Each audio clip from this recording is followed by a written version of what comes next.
하나님께 드려진 거룩한 공동체. 우리는 교회를 그렇게 부릅니다. 하늘의 가치를 추구하며 세상의 빛과 소금이 되기를 다짐하는 곳. 그러나 오늘날 한국 사회가 교회를 바라보는 시선 속에는 깊은 우려와 질문이 뒤섞여 있습니다. 거대한 건축 현장의 포크레인 소리, 수북이 쌓이는 헌금 봉투, 그리고 법정의 차가운 복도를 오가는 사람들. 이 낯선 풍경들은 우리에게 묻고 있습니다. 교회는 과연 어디를 향해 가고 있는가? 때로는 돈과 권력 그리고 혈연의 문제가 신앙의 본질을 가리고 세상의 신뢰를 무너뜨립니다. 오늘 우리는 한국 교회의 가장 민감하고 아픈 지점인 돈과 교회라는 주제를 통해 재정의 투명성, 건물 중심의 성장주의, 그리고 세습의 문제를 정면으로 마주하고자 합니다. 이것은 단순한 비판을 넘어 교회가 본래의 모습을 되찾기 위한 성찰의 여정이 될 것입니다. 1장 주인의 자리를 넘보는 돈, 재정의 투명성을 묻다. 한국 대형 교회의 재정 규모는 때로 우리의 상상을 초월합니다. 수백억 원에서 수천억 원에 이르는 예산이 움직입니다. 이 막대한 재정은 수많은 성도들의 땀과 기도가 담긴 헌신, 즉 믿음의 고백입니다. 그러나 그 믿음의 크기만큼 재정, 사용의 투명성과 공공성에 대한 사회적 요구 또한 날이 갈수록 커지고 있습니다. 문제는 이 거룩한 재정이 불투명한 장막 뒤에 가려질 때 시작됩니다. 헌금이 구체적으로 어디에, 어떻게 사용되었는지 교인들에게 명확히 공개되지 않는 경우 의심의 씨앗은 자라납니다. 목회자의 개인 생활비와 교회 재정의 경계가 모호해지고 일부 지도자의 과도한 사례비나 불분명한 지출이 드러날 때마다 교회는 세상의 지탄을 받았습니다. 2020년대에 들어서도 논란은 계속되었습니다. 일부 대형 교회는 수천억 원의 예산을 운영하면서도 독립적인 외부 회계 감사를 거부하거나 전체 예산 중 극히 일부만을 단편적으로 공개하며 비판의 중심에 섰습니다. 재정장부 공개를 요구하는 교인들이 오히려 교회에서 쫓겨나는 안타까운 일들도 벌어졌습니다. 교회의 재정은 성도들의 신뢰라는 유리그릇 위에 세워져 있습니다. 한번 금이 가기 시작하면 걷잡을 수 없이 무너져 내립니다. 투명성을 확보하지 못한 교회는 스스로 영적 공동체이기를 포기하고 세속의 눈에 종교의 외피를 쓴 거대 기업으로 비칠 수밖에 없습니다. 너희가 하나님과 재물을 겸하여 섬기지 못하느니라는 성경의 경고는 오늘날 한국 교회에 그 어느 때보다 무겁게 울리고 있습니다. 2장 영혼을 압도하는 건물, 성공의 바벨탑, 세계 최대 규모의 예배당, 수만 명이 동시에 예배드릴 수 있는 웅장한 공간, 최첨단 음향과 영상 시스템, 밤하늘을 밝히는 화려한 조명. 한때 한국 대형 교회의 성장은 가시적인 건물의 크기로 증명되곤 했습니다. 더 높고 더 넓고 더 화려하게 지어진 예배당은 교회의 성공과 부흥을 보여주는 상징처럼 여겨졌습니다. 그러나 건물 중심의 신앙은 그림자를 동반합니다. 그 화려함 뒤에는 몇 가지 심각한 문제가 숨어 있습니다. 첫째, 막대한 건축비와 그에 따른 대출 부담입니다. 수천억 원에 달하는 건축 비용은 고스란히 성도들의 헌금 부담으로 이어집니다. 무리한 건축 헌금 약정은 성도들의 삶을 짓누르고 교회 재정을 심각한 압박 속에 몰아넣습니다. 둘째, 건물의 크기가 곧 영적 성장이라는 잘못된 등식을 만들어냅니다. 예배에 참석하는 인원수, 건물의 평수 같은 숫자가 신앙의 깊이를 측정하는 기준으로 왜곡될 수 있습니다. 본질인 복음의 능력보다 외적인 규모에 집착하게 되는 순간 교회는 스스로를 향한 함정에 빠지게 됩니다. 셋째, 완공 이후에도 계속되는 유지비와 관리비 부담입니다. 거대한 건물을 유지하기 위한 비용은 교회의 선교, 교육, 구제 활동에 사용되어야 할 재정을 잠식합니다. 이웃을 섬기고 세상을 향해 나아가야 할 교회의 에너지가 차가운 콘크리트 건물을 지키는 데 소모되는 것입니다. 물론 아름답고 거룩한 예배당이 하나님의 영광을 드러내는 귀한 도구가 될 수 있습니다. 그러나 건물이 목적이 되는 순간 교회는 하나님의 집이 아니라 건물로서의 교회라는 잘못된 메시지를 세상에 전하게 됩니다. 화려한 예배당의 빈자리가 늘어가는 오늘, 우리는 교회의 본질이 건물이 아닌 사람이며 공동체임을 다시 기억해야 합니다. 3장 아버지의 이름으로 세습이라는 이름의 그림자. 교회는 누구의 것인가?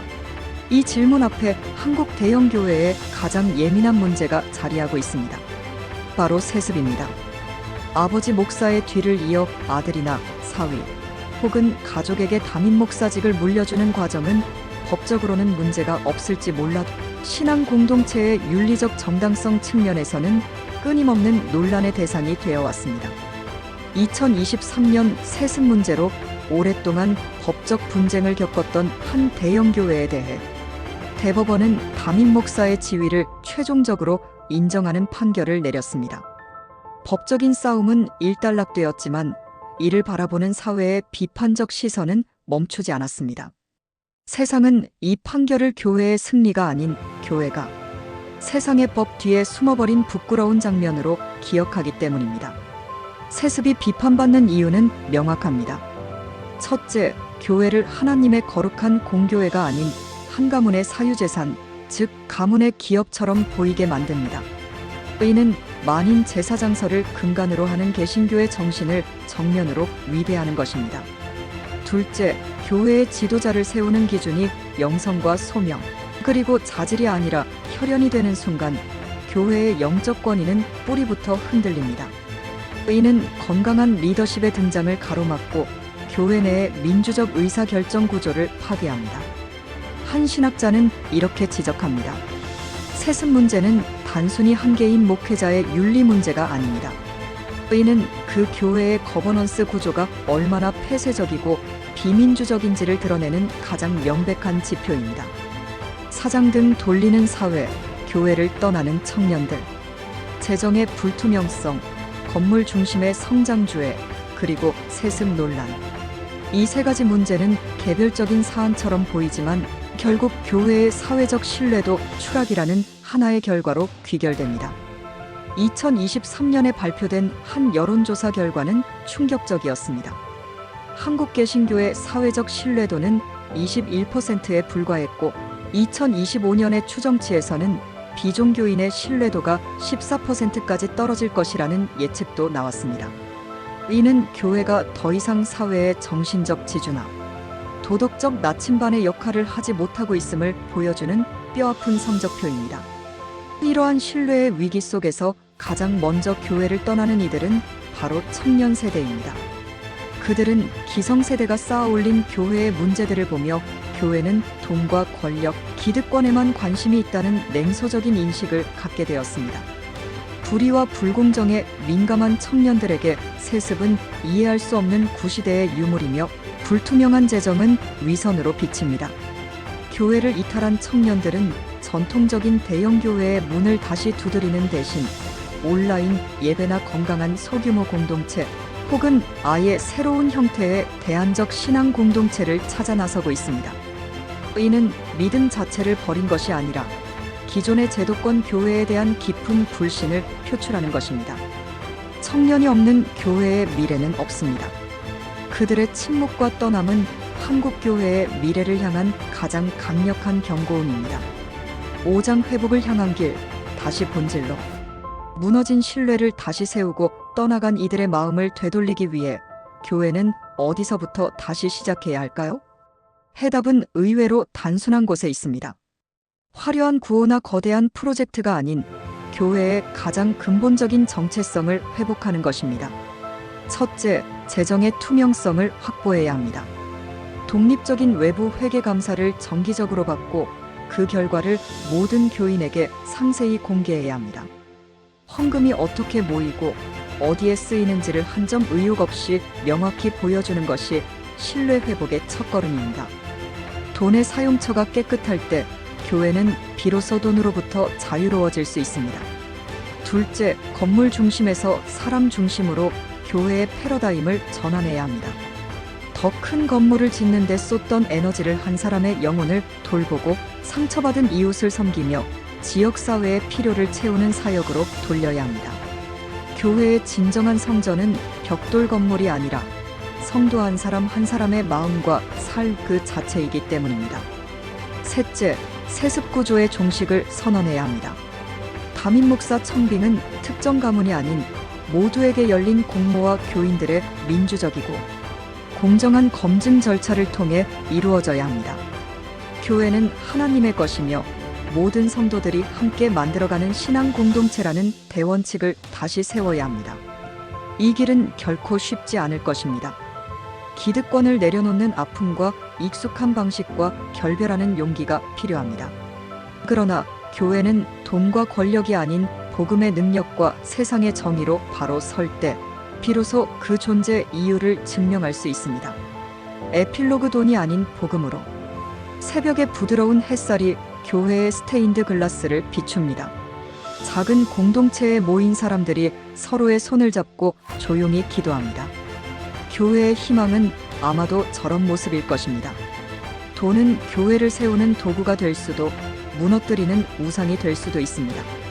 건물은 하나님의 영광을 담는 그릇이 될 수도 세상의 조롱거리가 되는 바벨탑이 될 수도 있습니다. 리더십의 계승은 한 가문의 영광을 지키는 길이 될 수도 교회의 공적인 신뢰를 송두리째 잃게 하는 길이 될 수도 있습니다. 결국 교회가 선택해야 할 길은 처음부터 정해져 있었습니다. 세상의 방식을 따르는 편리함이 아니라 좁고 불편하더라도 십자가의 길을 따르는 것, 겸손과 투명성, 그리고 이웃을 향한 사랑과 공동체성을 회복하는 것. 이 길만이 돈과 건물, 세습의 짙은 그림자를 넘어 교회가 다시 세상의 빛으로 회복되는 유일한 길일 것입니다.